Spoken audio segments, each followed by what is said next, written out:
Merry bowl season and welcome back to the Lines College Football Podcast. I'm Brett Gibbons with TheLines.com, breaking down 8 bowl games on December 27th and the 28th.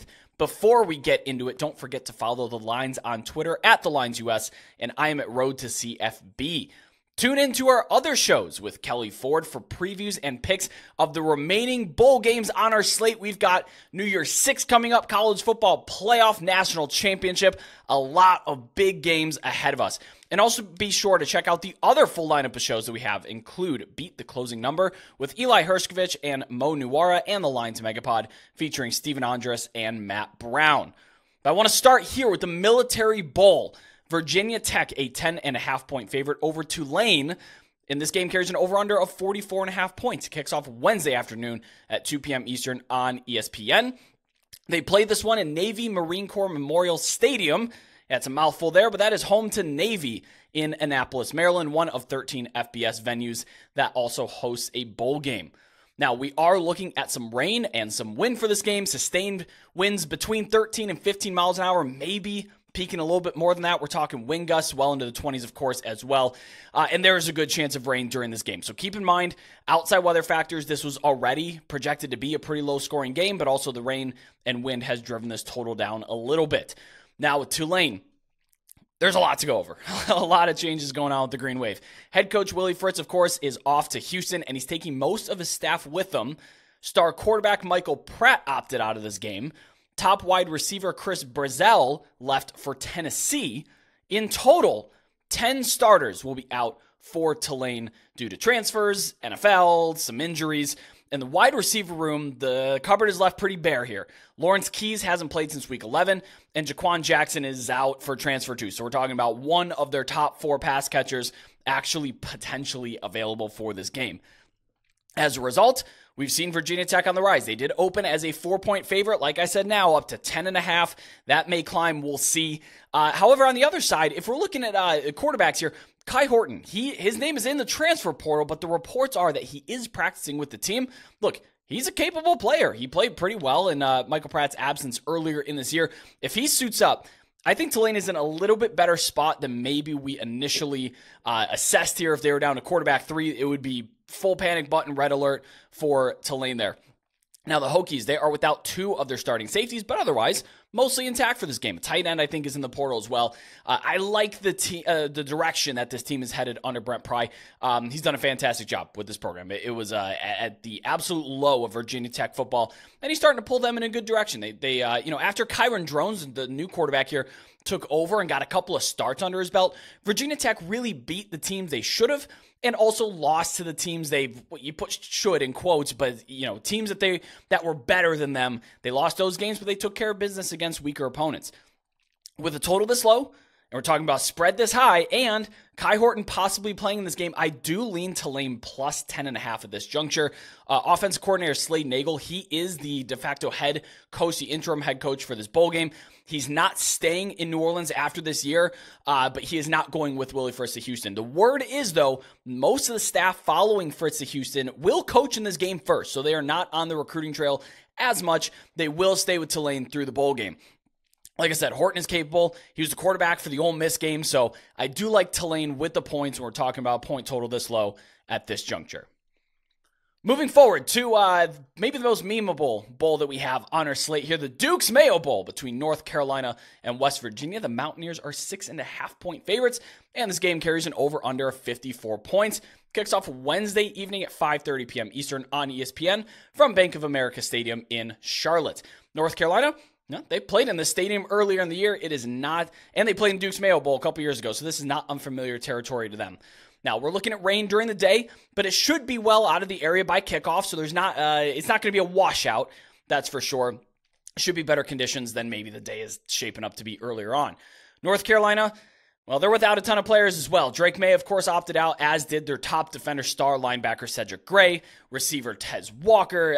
They're down a lot of guys. Between injuries and opt-outs, 9 starters will likely not play in this game.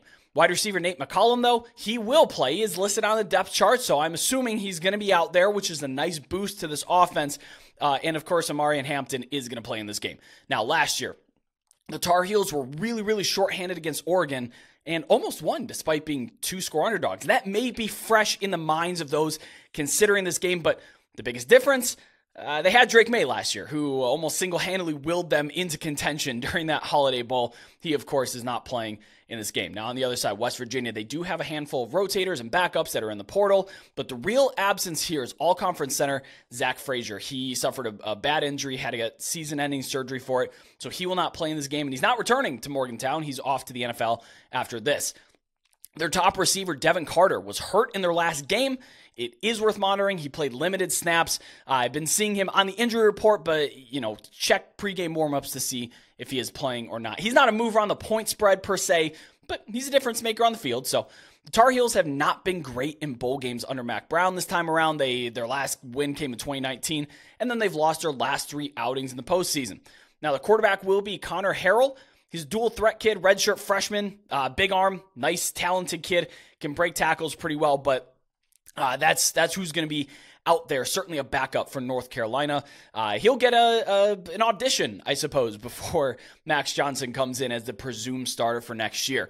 Now, against FBS competition, North Carolina allowed 30 or more points in their last 6 games, including 40 twice to Georgia Tech and a very shorthanded Duke team. Plus, now they're down their best defenders. So if I'm looking at bets in this one, I like the angle of over 30.5 team points for West Virginia.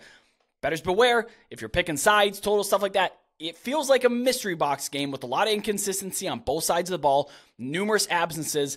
I'm trying to isolate as much as I can. I do think West Virginia's offense is going to have a lot of success against this North Carolina defense, shorthanded North Carolina defense at that. So over 30.5 team total points is my favorite bet for the Duke's Mayo Bowl. Moving forward to the Holiday Bowl, we have Louisville, a 7-point favorite against USC. And this game carries an over-under of 58.5 points. Kicks off Wednesday night at 8 p.m. Eastern on Fox from Petco Park in San Diego, home of the Padres. Now, as is the case with all these games that I am covering on this slate today, one team has a lot to go over. USC, of course. Caleb Williams, he's out.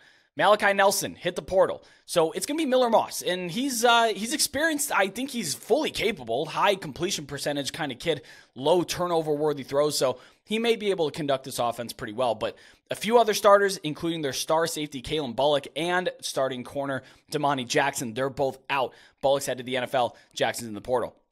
Of course, they had turnover with their defensive coordinator, which is good. Alex Grinch, certainly addition by subtraction.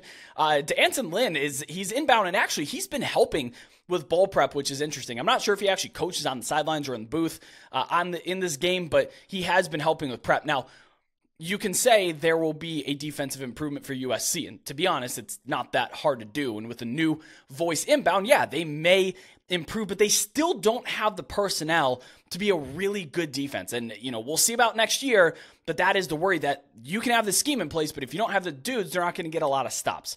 USC did lose 5 of their last 6 games down the stretch. They only outlasted Cal 50-49 down the stretch. So we're talking a brutal end to a team that just lost all their legs, all their momentum, and all their players as well. Louisville, they have a couple of major absences on offense. Jamari Thrash, Jawar Jordan, their top 2 playmakers on offense, they will not play in this game. They're both pretty impactful. One, I think, a little bit more so than the other. I think the absence of Thrash is a bigger deal.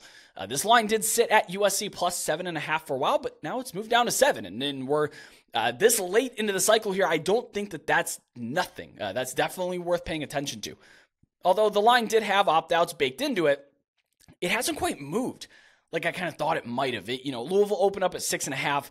And when Caleb Williams went out, I expected to see 8, 9 maybe, and that didn't happen. So we're sitting at 7 now, flat 7. It's even come back down. I've seen sharp sides are liking USC with 7 in the hook there. If you have player props available in your state, I know it's not available everywhere, but if you do have those, Jack Plummer's passing touchdowns is sitting at 1.5 right now. I did take over that, minus 130 at DraftKings Sportsbook. Although Thrash is out, which, that's a lot of production going with him, I do think he matters. USC's defense, frankly, they still stink, and they're missing their top secondary options. I think Plummer's going to have plenty of success through the air. Now, I wouldn't forget about some of these young kids that are talented getting a run, like Zachariah Branch coming into this game. This is an opportunity for them to show coaches, especially on defense with a new coaching staff coming in saying, hey, I can play. They didn't hit the portal. New guys coming in. I think you actually cycled out most of the guys that would not want to be here during this game. So do keep that in mind. There may be a little bit more motivation than perhaps the outside would suggest. But those USC departures that they've had this offseason between high caliber recruits and young kids, and there's a lot of them hitting the portal. That doesn't really bode well for the program moving forward. But for this game, I don't think I really want to lay the full 7 and go against the sharper move of taking the 7.5 in this one. So if you're looking at it, DraftKings also offers another prop, both teams to score 25 points. I do like that. I lean that way if I'm taking any sort of action, especially with such a high total, 58.5, 59 points. You know, USC still has talent. Miller Moss, still, I think, a decent quarterback with plenty of good young weapons. And again, the young talent probably cares a little bit more than the old talent had at the end of the year. So I do like this to be a high-scoring affair. The only play I have on here is I'm taking the prop of both teams to score 25 points. We have the Texas Bowl capping our Wednesday slate. Texas A&M and Oklahoma State square off in this one. Oklahoma State is now a 2-point favorite, and this game carries an over-under of 53 points. Kicks off Wednesday night at 9 p.m. Eastern on ESPN from Energy Stadium in Houston. That's also where the national championship game is being played. Now, if you looked at this, 12 hours ago, if you looked at it 3 hours before I hit record here on Tuesday, you may see that, that Oklahoma State number looks a little bit different, and that is true. It moved quite a bit in the minutes leading up to recording here. Why is that? Well, nobody has more players in the transfer portal than Texas A&M. 12 starters is who they'll be without. Minimum. It could be more, but right now as it stands, 12 starters are out for this game, including their starting quarterback, Max Johnson. Top receivers, Evan Stewart and Anais Smith, and also 7 defenders. Now, they're also down Connor Wegman, who suffered the season-ending injury. He does not factor into that 12 starters out. 12 other starters. 12 starters from the end of the year. Also, there's a lot of turnover among the coaching staff. Of course, Jimbo Fisher on his way out and everybody along with him. But with this much turnover, lack of motivation might actually get completely cycled through. Like I talked about with USC, that the new crop comes in and is excited to play because you have absolutely nobody that was left at the end of the season that may not be excited to play in this game. They're all gone. So you're getting young, excited kids that are talented because Texas A&M is one of the deepest and most talented rosters, honestly, in the whole country. So Jalen Henderson is going to be the guy at quarterback for the Aggies. He's a nice dual-threat player. He's played against Mississippi State, LSU, and a little bit against Abilene Christian. So not exactly the stoutest competition defensively, but 6 passing touchdowns. Looks like he's a decent playmaker. I think he will be able to make plays in this game. Now you're looking across the way. Oklahoma State, well, they're full strength. Ollie Gordon is back for another season. He will play in this game. This is their 18th straight bowl game. That's the 6th longest in the entire country. We're talking about the job that Mike Gundy has done in Stillwater. I can't think of many more long sustained successes, obviously Saban and them, but Mike Gundy has done one of the best jobs, I think, in the entire country. Now, the Pokes have a more intact roster. Like I said, Gundy's a very good coach. I like Oklahoma State to take this one. I was betting the money line when they're on the plus side. I'd probably still take them on the money line here. I don't know that I would lay much more if we're approaching 3 here, but I would take them on the money line. I think they do win this game. With so much on the way out for Texas A&M, I expect that the new staff is probably focused on recruiting. Elko and crew are out there getting players for next year. I really don't know who's game planning for this game. So there's another prop that I like. Oklahoma State to score on the first drive. You can get it at plus 135 at DraftKings. Their coaching staff's intact. They have plenty of time to script the first drive. I like them to come out on their first possession and come away with points. Ollie Gordon heavy, more intact, more motivated, more experienced roster. Come out, get a score on that first drive. You can get it plus money. That's what I'm taking, and also Oklahoma State to win the game. Moving over to the Fenway Bowl, we have number 24 SMU. It's finally good to talk about a ranked team on this podcast, isn't it, in a bowl game. Number 24 SMU, a 10-point favorite against Boston College. And this game carries an over-under of 49.5 points. It kicks off Thursday at 11 a.m. Eastern. Don't get caught by surprise. This isn't a noon kick. It's 11 a.m. Eastern, 10 a.m. Central. 8 a.m. if you're on the West Coast. But it's on ESPN. And they're playing this one, of course, in Fenway Park, hence the name. These teams will be avoiding the worst of the weather, but we can still expect a pretty breezy, wet, swampy game. I feel like every time that they're playing these bowl games up there in the Northeast baseball stadiums. One of them is just a washout, and this one might be it. Although it's not played in Alumni Stadium, this is pretty much a home game for Boston College, only 4 miles down the road from campus. Their starting running back, Pat Garwo, hit the portal. He was hurt down the stretch anyway. They've been using Kai Robichaud mostly in there. Decently talented. He's a Western Kentucky transfer. But the Eagles are super injured. They have been all year. That's kind of been the story. They have 8 guys in total that are either transferring or won't play. The 8 of the guys that are in total that have transferred or won't play already haven't played for a handful of weeks. So these aren't new additions to the injury report. These aren't new absences. Boston College has been kind of rolling without them for the better part of the back half of the season. So wide receiver Ryan O'Keefe, unfortunately, he's probably their best playmaker. He had to medically retire from football after suffering just a nasty injury early in the year. So that stinks to see, but he's not playing this game. They had Boston College rough go of it as the injuries mounted. And quarterback Thomas Castellanos, he threw 2 interceptions in each of his last 3 games. That's not total. That's in each game.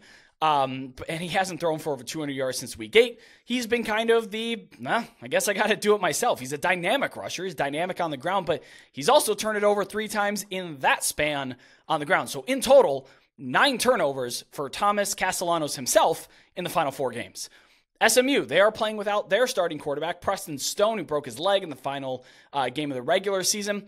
Didn't really matter all that much, though, because SMU went in and beat a good Tulane team to win the American on their way out.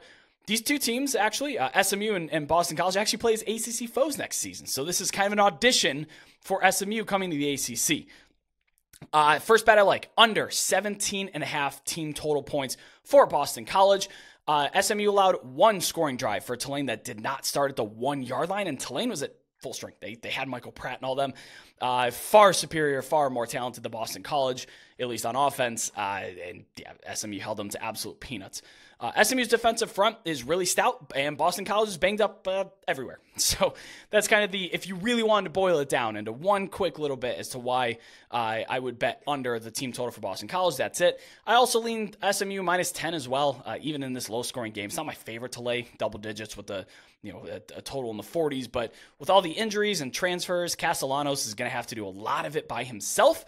And against that SMU front, to me, that is a recipe for big-time turnover potential.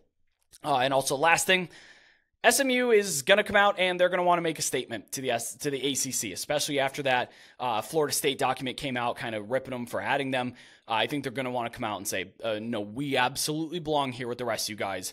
And they may make an example of Boston College in this one. So, but my favorite bet on the board, under 17.5 team total for Boston College.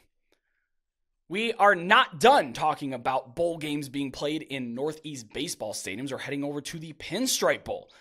We have Rutgers and Miami. They're currently at a pick'em. You can find numbers on either side. Both teams have been favored at certain points, but this game only has an over-under 40.5 points, and it kicks off Thursday afternoon at 2:15 p.m. Eastern on ESPN from Yankee Stadium, as the Pinstripe Bowl would suggest. The weather is going to be improving over the course of the day. It should be fine for this game, actually. Maybe a little wet, maybe a little bit of rain, but really nothing major impacting this. That total is pure, unadulterated, no offense. That is why it's being set as low as it is. If you're looking at Miami, they are missing 10 starters. That's been the theme all day on this slate here for these 2 days. 10 starters down, including quarterback Tyler Van Dyke. Their 2 best offensive linemen are out, and their best players in the secondary. And Miami, oh boy, they've lost 10 of their last 11 bowl games. It has not been kind to them in bowl season. And if you're looking at it even further, their backup quarterback, Emory Williams, he's out for the year. So they're down to quarterback 3.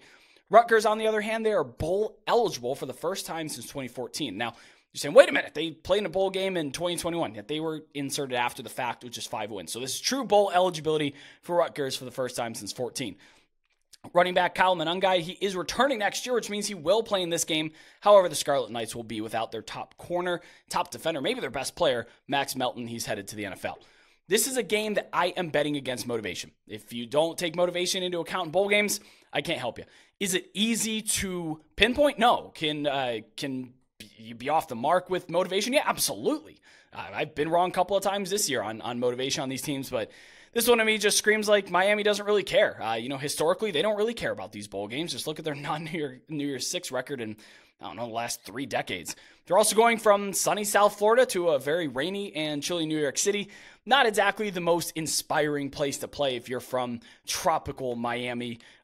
This one kind of just seems like consolation prize. I've seen a lot of talk about there's too many bowls. I vehemently disagree with that. I think you miss out on a lot, like the Western Kentucky Old Dominion Famous Toastery Bowl if you cut down on them. But if you're a player, you're thinking, man, got to play the Pinstripe Bowl, because I'm sure that's one of the first ones people think of when they think to cut down bowl games. So for me, this is Rutgers outright. I think they win the game. I bet them on the money line. Miami has 70% of the bets on them per DraftKings, and this isn't something I usually look at, but considering the line, is continually moving away from them despite having 70% of the bets on their side, that kind of tells you who's betting who in this game. And I'm certainly not siding with the line, the side where the line's moving away from them. So Mario Cristobal, great recruiter. He's all about the recruiting. I'm going to be honest, that's probably where his focus is at the moment, although I'm not in building, so I can't say for certain. But if we know things about Mario Cristobal that we've seen in the past, is that he cares more about his recruiting class right now than the Pinstripe Bowl, which, right or wrong, for you to decide. Anyway, I am also kind of looking at some alt lines with Rutgers. I'll take it 6.5. You can get plus 177 on that. Don't hate that at all. And yeah, to be honest, I'm betting on Miami, just not showing up for this one.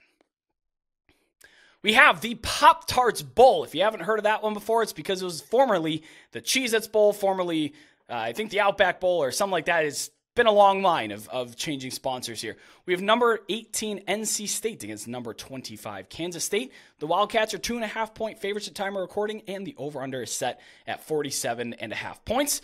This game kicks off Thursday evening at 5:45 p.m. Eastern on ESPN from Camping World Stadium, stadium in which this is about all they do is play bowl games. It is in Orlando. Lots of personnel stuff to go through on either side. For NC State starting off, quarterback MJ Morris came in and then decided that he wanted to redshirt and transfer, so he actually sat himself out after Week 10 to preserve that redshirt, So it's going to be the Brennan Armstrong show moving forward. They're missing a lot of rotators and starting defensive tackle CJ Clark. Like, nobody's super major. Their best defensive player, Butkus Award winner Peyton Wilson, he will play. Linebacker, absolute stud. He is going to play in this game. Kansas State, of course, offensive coordinator Colin Klein is gone for Texas A&M. Starting quarterback Will Howard is in the portal. Safety Kobe Savage is in the portal. Starting corner Will Lee is in the portal. They're missing a lot of guys. Their top 2 target getters on the team, Phillip Brooks, Ben Sinnott, they're both in the portal as well. Or I'm sorry, those guys are going to the NFL. They opted out. There's so much going on. Those guys are going to the NFL. Either way, they're not playing. So now the leading target getter on the team remaining is actually running back DJ Giddens, who's been absolutely electric. He has almost 40 targets on the season, which is just great for a running back. And I have not seen any word on star lineman Cooper Beebe yet. We'll see if he plays or not. He is supposed to be a high-round NFL draft pick. Now, Avery Johnson will get the start at quarterback for Kansas State. He's an excellent dual threat. And also, this is a little bit of a preview for next year. If you missed a couple of the games that he played in this year, specifically against TCU, he had 5 rushing touchdowns in his debut. So if you are unfamiliar with Avery Johnson, this is the time where you get to see kind of what Kansas State has in him. He's one of their highest rated recruits of all time, according to 247 Sports. Now, him and Giddens in the backfield, absolutely dynamic, but they're going up against an NC State defense that's super stout against the run. They've allowed 113 yards per game on the ground. That's 20th least in the country. And that's going against a rushing attack that's getting almost 200 yards per game for Kansas State, which is 14th in the country. Now, I liked NC State at +3. If you're able to jump in that early, well, that's a good bet. I'm not sure we'll get it back, so let's see if we can dig a little bit deeper and find something that is actionable, something you can bet today. Since returning from being benched, Brennan Armstrong actually hasn't really turned the ball over. Early in the year, he was an absolute disaster. He was erratic. It's kind of like, what are you getting from him? But since he came back in Week 11, 0 turnovers on the ground or through the air. NC State, they're a bit more intact, but to be honest, I'm still a little bit uneasy placing a wager on Brennan Armstrong just from the past in history there. My favorite prop in this game, if you're looking at team props, neither team to score 30 points. You can get that -125 at DraftKings. I do think that this is going to be a low-scoring affair. The total suggests it's a low-scoring affair. I'm not sure either team gets to 30. So that's my favorite prop, and if you're looking for a side or a winner, I would probably take NC State to win this game outright. better defense, more intact, coaching staff's intact. That's the way that I dice this one. The final bowl game that we have on the slate for today, we have the Alamo Bowl. Number 14, Arizona, a 2.5-point favorite against Oklahoma, number 12, Oklahoma that is. And this game carries an over-under of 61.5 points. It kicks off Thursday night at 9:15 p.m. Eastern on ESPN from the Alamo Dome in San Antonio. Oklahoma, same story as every single other game on here. They have a lot of turnover going on. Offensive coordinator Jeff Lebby, of course, has gone to Mississippi State to be the head coach. Star quarterback Dylan Gabriel, he committed to Oregon, so he's not going to play. Two of their top 3 rushers are in the portal, and their best receiver, Andrew Anthony, suffered a season-ending injury pretty early in the year. The biggest concern, though, for me is that the Sooners could be without 4 of their 5 starting offensive linemen for this game. It's looking likely that they will be missing all those guys. Now, Danny Stutzman, their top linebacker, Billy Bowman, their best safety, those guys are actually both returning next year and will play in this game. So defensively, they do get a little bit of that help back. It's offensively that I'm a bit concerned about with their personnel. Their 5-star quarterback, Jackson Arnold, it's his time to shine. He's the guy. He's extremely talented, played mostly in cleanup duty this year. He was the number 10 overall recruit in the 2023 class. So you know he's got some get up and go with him. I think it's going to be really interesting to see how he plays against his Arizona defense. Give you a pretty good idea about how he's going to be potentially next year. Now, behind a ravaged offensive line, though, and against Arizona's really strong pass rush, their top 30 in sack rate this season, he may be in for a ride. If he plays really well, I think we'll learn a lot about him and have a lot of confidence that he's going to be a very good football player next year. If he doesn't play this well, I think we can kind of chalk it up to, well, the guys around him weren't, he didn't have the guys around him for this game, and Arizona's been playing out of their minds. Arizona, though, their best tackle, Jordan Morgan, he opted out. He's going to the NFL. Receiver Jacob Cowing, he did accept a Senior Bowl invite, but I haven't seen anything indicating that he won't play.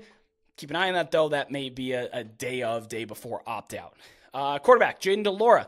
He's in the portal again, but he got replaced. Noah Fafita's in there. He's a dude. DeLora wasn't getting that job back, but he is in the portal. Should, God forbid, something happen to Fafita and he can't go, then we'll be looking at third stringer for Arizona. I'm back in Arizona, -2.5 in this game. They're really excited about Jed Fish. They have the more intact team and coaching staff. They played exceptionally well after the first couple of weeks of the season. Honestly, some of the best play in the country relative to where they started. Oklahoma was the odd man out when it comes to the New Year's Six field, and I think that has to be a little bit of a letdown to them. I think the Alamo Bowl is really prestigious, but do the players feel that way? It's not a New Year's Six bowl. Let's put it that way. And they have just way too many absences offensively. So I think I like under the total here. It's at 61.5. It was 62.5. 2 hours before I started recording here, but I think 61.5 is still quite a few points. So I like Arizona -2.5, and I like under the point total in the Alamo Bowl. But hop on over to our Discord server where you can connect with over 4,000 sports betting fans and get live updates in our college football channel. There you can join a sharp and very active community. Don't forget to subscribe to the Lines YouTube for weekly college football odds and betting videos for the remainder of the postseason, just like this one. We've got a lot to go, guys. There's still at least 15 more bowl games on the slate here that we will be breaking down. Sometimes Kelley Ford, sometimes just me. But subscribe to us on your podcasting app of choice, be it Spotify, Apple Podcasts, Google Podcasts, whatever you're using these days. And drop us a good review if you like the show. If you're watching on YouTube, let me know down in the comments where you lean on any of these games. But thank you, as always, so much for watching. I am Brett Gibbons. We'll see you next time.